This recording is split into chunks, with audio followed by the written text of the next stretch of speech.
Imagine a place where the sky feels endless, a canvas stretching beyond the horizon, where the sun paints vibrant strokes of color each day. Taos, New Mexico, a town steeped in history and brimming with artistic spirit. Here the high desert meets the majestic Sangre de Cristo Mountains, their peaks often kissed with snow, creating a breathtaking contrast against the arid landscape. And the air is crisp and clean, carrying the distinctive scents of piñón and sagebrush, a fragrance that defines the very essence of this unique environment.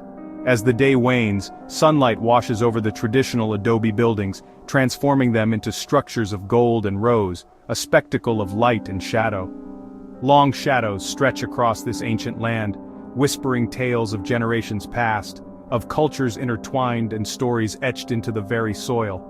It's a place of rich history, a haven for art, where creativity flourishes in every corner, and a profound, almost tangible quiet descends, offering solace and a chance for introspection.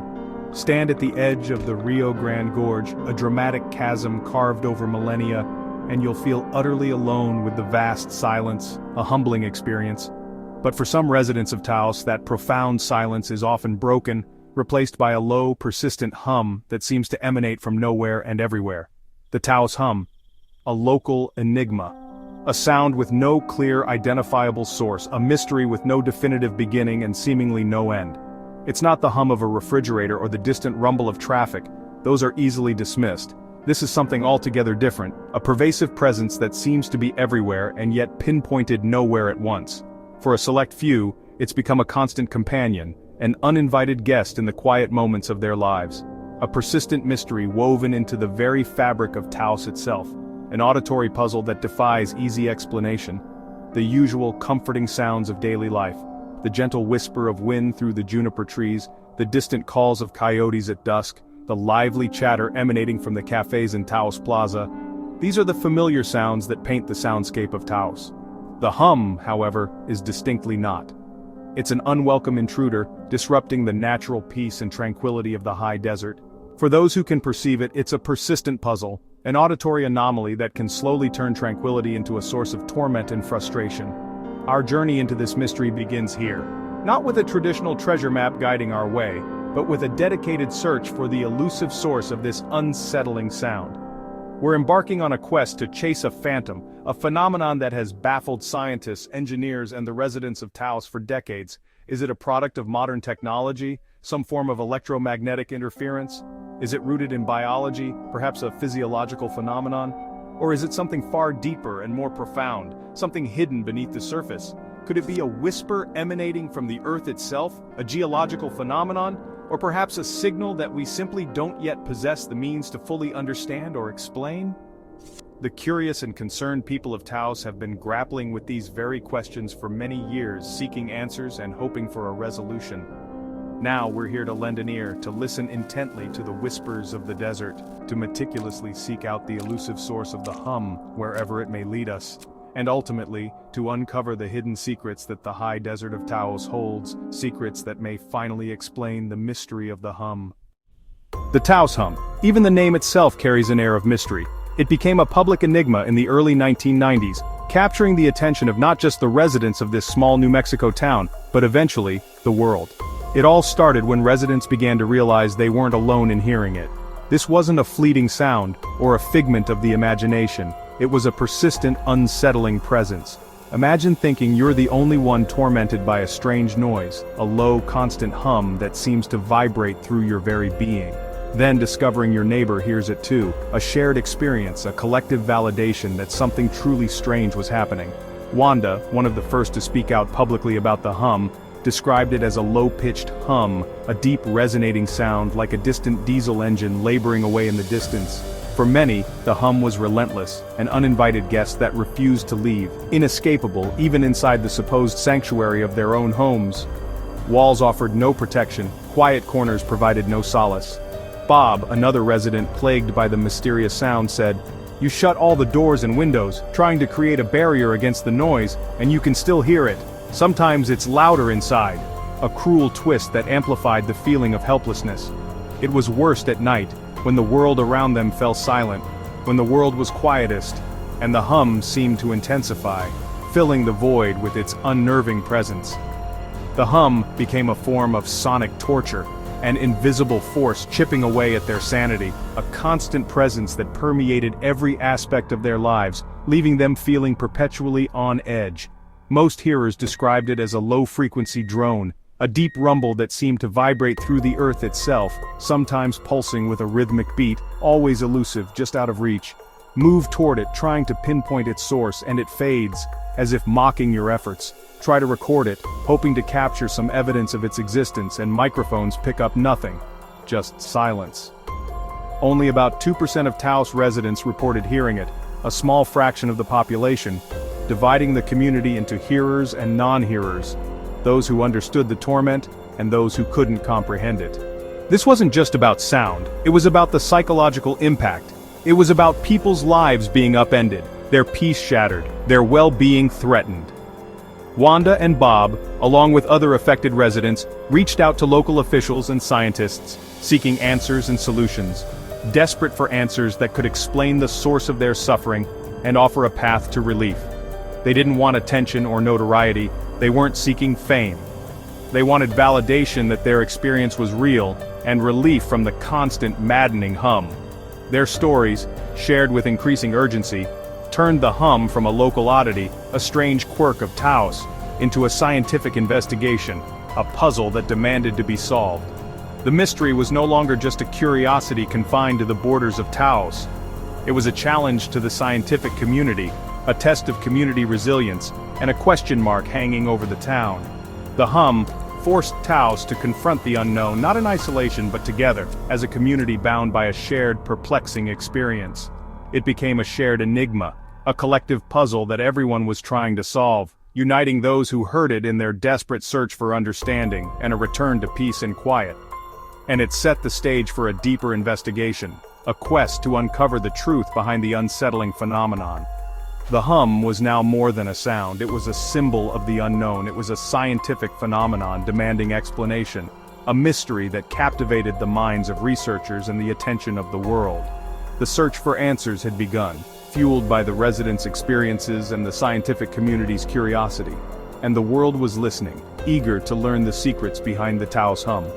The Taos Hum was no longer just a whisper in the night, it had grown into something much larger. It was a call to action, a challenge to unravel the mysteries of our world. Before we go further in our investigation, it's crucial to clarify exactly what we're chasing. What is this phenomenon we call the hum, and how does it manifest itself in the world around us? At its most fundamental, sound is vibration. It's a physical disturbance, an oscillation of particles. This vibration creates a wave of energy moving through air, water, or even the ground beneath our feet. Sound doesn't need air to travel, it simply needs a medium. Strike a drum and the skin vibrates, setting the air around it in motion. These vibrations travel as waves, eventually reaching your ear, where they're interpreted as sound. We measure sound by two key characteristics: frequency, which we perceive as pitch, and amplitude, which corresponds to loudness. High frequency means high pitch, like the piercing sound of a whistle. Low frequency means a deep rumble, like distant thunder.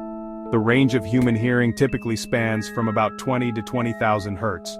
The Taos Hum, however, sits at the very low end of this spectrum, generally between 30 and 80 hertz. Amplitude, or loudness, is measured in decibels. A whisper registers around 30 decibels, normal conversation is about 60, and a loud concert can reach a potentially damaging 120 decibels. The hum is characterized by being low in both frequency and amplitude, making it particularly difficult to detect. It's often so quiet that it's easily masked by the everyday noise of our surroundings. That's precisely why it's most noticeable during the quiet of the night, or in environments deliberately designed for silence. Furthermore, low-frequency sounds are notoriously hard to locate with precision.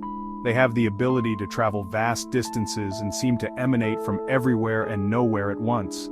This inherent characteristic makes the hum incredibly difficult, if not nearly impossible, to trace back to its source. It's akin to searching for a single, solitary drop of dye that has been dispersed throughout an entire swimming pool. The evidence of its existence is undoubtedly there, but it's so diffused and subtle that it becomes incredibly elusive. And that's precisely the challenge we face, trying to understand and pinpoint a sound that's undeniably real, yet almost impossibly difficult to pin down and identify. And that's precisely what makes the Taos Hum such a persistent and stubborn mystery, one that continues to baffle researchers and residents alike. With mounting reports, scientists launched a full investigation in the mid-1990s. Teams from the University of New Mexico and national labs brought sensitive microphones and detectors to Taos. They set up equipment in hearers' homes, hoping to match human experience with hard data. Every possible variable was measured: sound, ground vibrations, electromagnetic fields. Hearers logged their experiences, pressing buttons when the hum was strongest. The results? Inconclusive. Some low-frequency sounds were detected, but nothing matched the hearers' reports exactly. No single, continuous source was found. Sometimes the machines spiked, but the hearers heard nothing, and vice versa. The final report confirmed something unusual was present, but its source remained unknown. The hum was real, but still a mystery. The search for answers only deepened. The first theory: industry. Could the hum be a byproduct of modern machines? Investigators checked power lines, water pumps, and factories, anything that could generate low-frequency noise. They scoured the area, searching for a source that would get louder up close. But the hum was everywhere. With no epicenter, no major industrial facility fit the bill, and power lines produced a different sound. Oddly, the hum was often worse at night and on weekends, the opposite of typical industrial noise patterns. The timing didn't fit, and no source was found. Some speculated about distant sounds bouncing through the unique desert atmosphere. But without a clear culprit, the industrial theory remains unproven. The ghost in the machine is still just a ghost. The mystery persisted. When external sources fail, we look inward. Some believe the hum is a form of tinnitus, a sound generated by the brain, not the environment. This could explain why only a few hear it, and why microphones can't record it.